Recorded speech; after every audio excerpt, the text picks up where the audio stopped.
Assalamualaikum warahmatullahi wabarakatuh. Perkenalkan, nama saya Mutiara Andini. Saya mahasiswi Institut Agama Islam Negeri Syekh Abdurrahman Siddiq, Bangka Belitung. Pada kesempatan kali ini saya akan menganalisis terkait dua tema, yaitu yang pertama ada analisis peran Pancasila dalam menghadapi tantangan generasi 4.0, serta tema yang kedua ada peran partai politik dan demokrasi dalam masa kini dan masa yang akan datang. Yang terhormat Bapak Gustin MPD selaku dosen pengampu mata kuliah kewarganegaraan serta para viewers video ini. Baiklah, saya akan menjelaskan tema analisis yang pertama. Judul Kiprah Generasi Milenial pada Era 4.0 dalam Membumikan Pancasila. Sejarah lahirnya Pancasila. Pancasila dicetuskan oleh Insinyur Soekarno pada tanggal 1 Juni 1945.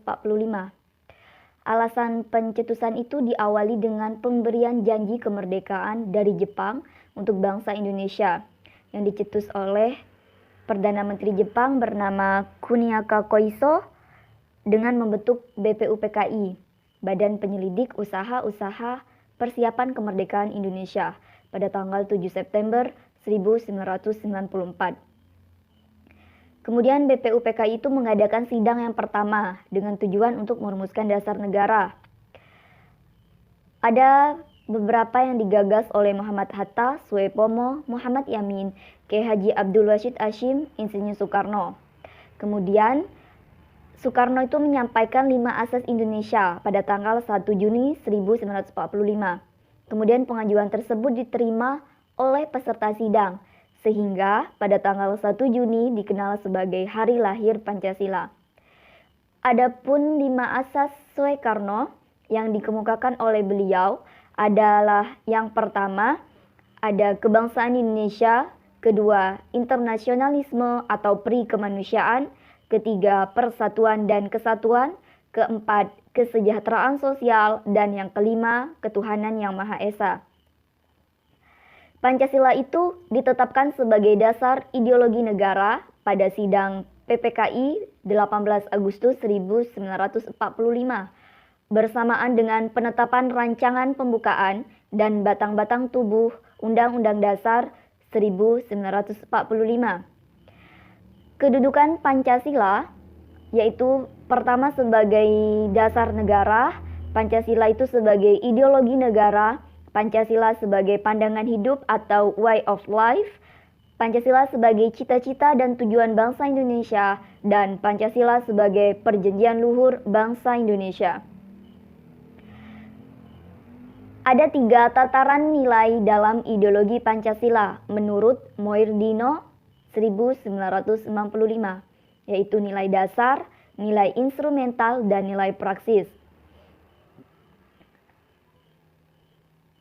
Tantangan dan harapan generasi milenial di era 4.0 terhadap peran Pancasila yaitu banyak membawa perubahan dalam kehidupan manusia, terutama dalam tenaga kerja yang memiliki keterampilan literasi digital, teknologi, dan literasi manusia.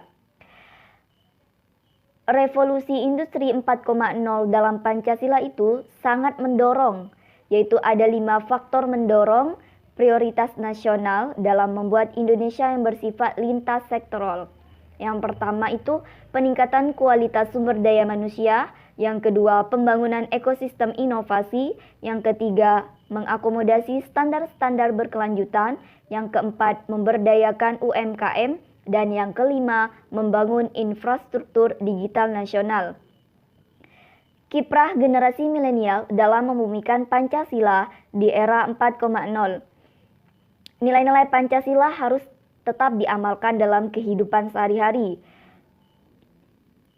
Apabila kita tidak menjalankan para pendiri negara Pancasila dalam pembukaan Undang-Undang Dasar 1945 yang terdapat dalam alinea keempat. Adapun bagian dari mahasiswa dalam membumikan Pancasila di era revolusi industri sekarang ini, yang pertama pada era 1.0 digunakan untuk memperkuat jati diri sebagai suatu bangsa. Pada saat era 2.0, mahasiswa itu berperan dalam pengentasan kemiskinan dan pendidikan. Era 3.0, mahasiswa itu turut adil dalam mengembangkan pengetahuan, dan pada era 4.0 mengelaborasikan konsep metode dengan hasil budaya daerah. Bagian ini saya ambil dari Journal of Digital Education Communication Arts Volt 2 nomor 2 September 2019 yang ditulis oleh Nurul Fadilah. Adapun kesimpulan saya terhadap tema yang pertama ini mengenai analisis Pancasila atau peran Pancasila, yaitu harus diimplementasikan ke dalam norma dan praktik kehidupan berbangsa dan bernegara dengan tetap menjaga konsistensi, relevansi, dan kontekstualisasinya. Hal tersebut dapat diatasi dengan cara memanfaatkan perkembangan informasi serta ilmu pengetahuan dan teknologi, atau yang disingkat dengan IPTEK, menjadi media dalam penanaman dan penguatan Pancasila di era revolusi industri 4.0. Selanjutnya, saya akan menjelaskan terkait analisis tema yang kedua dengan judul Pemilu dan Partai Politik di Indonesia. Menurut KBBI, pemilu itu artinya pemilihan yang dilakukan serentak oleh seluruh rakyat suatu negara untuk memilih wakil rakyat dan sebagainya. Di Indonesia sendiri, pemilu dilakukan setiap 5 tahun sekali. Pada awalnya, pemilu itu hanya memilih anggota legislatif. Namun sejak berlakunya amandemen keempat UUD 1945, pemilihan presiden dan wakil presiden dilakukan oleh MPR, kemudian disepakati oleh rakyat dan seluruh rakyat Indonesia melalui sebuah pemilihan umum. Tercatat hingga tahun 2019 ini, Indonesia telah melakukan 12 kali pemilu legislatif dan 4 kali pemilu presiden dan wakil presiden. Do you know? Apakah kalian tahu berapa kali pemilu telah diselenggarakan sepanjang sejarah Indonesia? Terlihat pada gambar ini bahwa ada sebuah kalender pada bulan April, tepat tahun kemarin 17 April 2019, kita merayakan yang namanya Pesta Demokrasi dalam Pemilu. Jawaban pertanyaan sebelumnya bahwa ada berapa kali pemilu dilaksanakan di Indonesia, sampai dengan awal tahun 2019, pemilu itu dilaksanakan sebanyak 11 kali, yaitu pada tahun 1955, 71, 77, 82, 87, 1992, 97, 99, 2004, 2009, dan 2014. Dan pada tanggal 17 April kemarin itu adalah pemilu yang ke-12. Periode-periode dalam pemilu itu yang pertama pada tahun 1995. Ini merupakan tonggak sejarah pemilu yang berlangsung di Indonesia. Pemilu pada tahun ini merupakan pemilihan pertama dalam sejarah bangsa Indonesia yang dilakukan sebanyak 2 kali, yaitu pada tanggal 29 September dan 15 Desember 1955.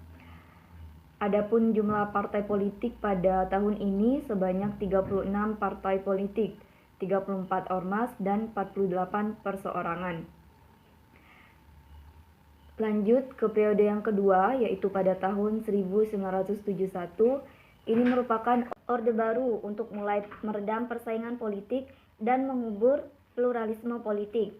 Jumlah partai pada tahun ini adalah sebanyak 9 partai dan 1 organisasi masyarakat.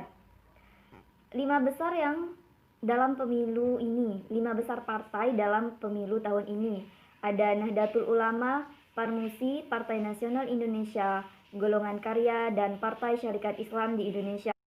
Setelah itu ke tahun 1997 sampai 1999. Pada periode Orde Baru ini diangkat asas pemilu yang bertema luber, yaitu langsung, umum, bebas, dan rahasia. Pesertanya hanya 3 partai, yaitu P3P, Partai Golongan Karya, dan Partai Demokrasi Indonesia.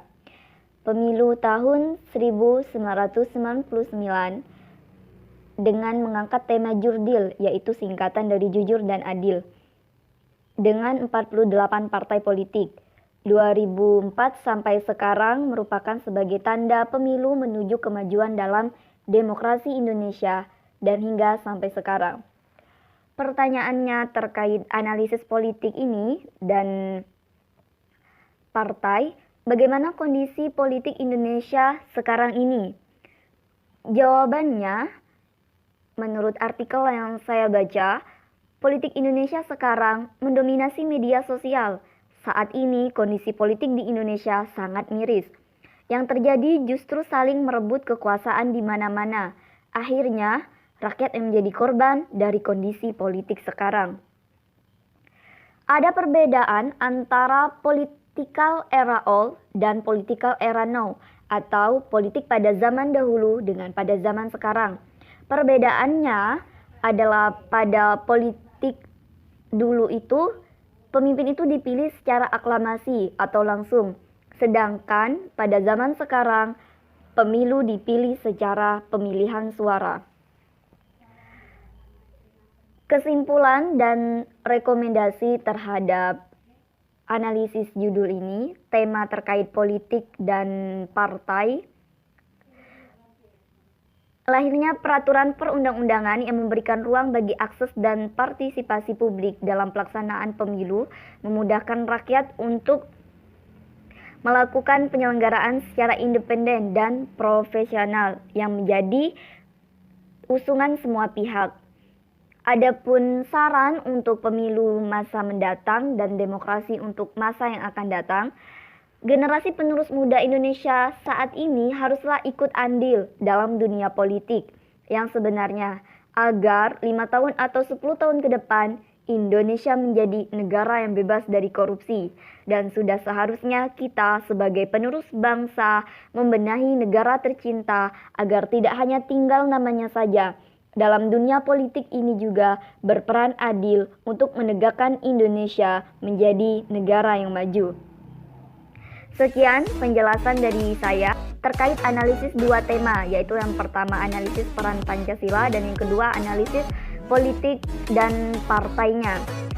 Terima kasih atas partisipasinya dalam menonton video yang telah saya jelaskan tadi.